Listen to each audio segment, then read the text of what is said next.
শীতের সময় পাখিদের একটু বেশি যত্ন নিতে হয়। আসুন জেনে নিই আজকের এই ভিডিওতে শীতকালে আপনারা কিভাবে পাখিদের যত্ন নিতে পারেন।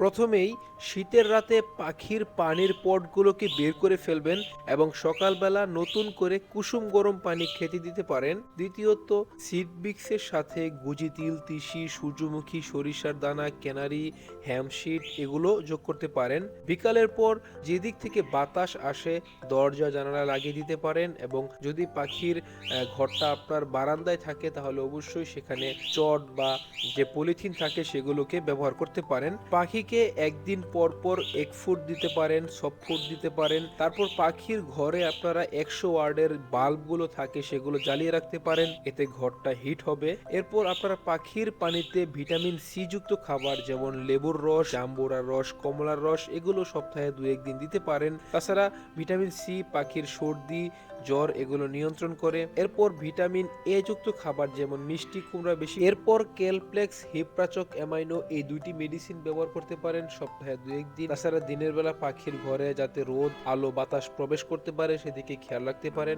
মাঝে মাঝে পাখিকে তুলসী পাতা, আদা, রসুন এবং মধু এগুলো মিশিয়ে পাখিকে খেতে দিতে পারেন। এরপর সর্বশেষ যেটা সেটা হচ্ছে খাঁচা পরিষ্কার রাখবেন। প্রতিনিয়ত পাখির খাঁচাগুলোকে পরিষ্কার রাখার চেষ্টা করবেন। তাছাড়া ট্রেগুলো ধুয়ে রাখবেন, তাহলেই পাখিগুলো সুস্থ থাকবে ইনশাআল্লাহ। তো আজকের ভিডিওটি এই পর্যন্ত। যারা এতক্ষণ সাথে ছিলেন তাদেরকে ধন্যবাদ জানাই। দেখা হবে পরবর্তী ভিডিওতে নতুন কোনো টপিক নিয়ে। সবাই ভালো থাকবেন।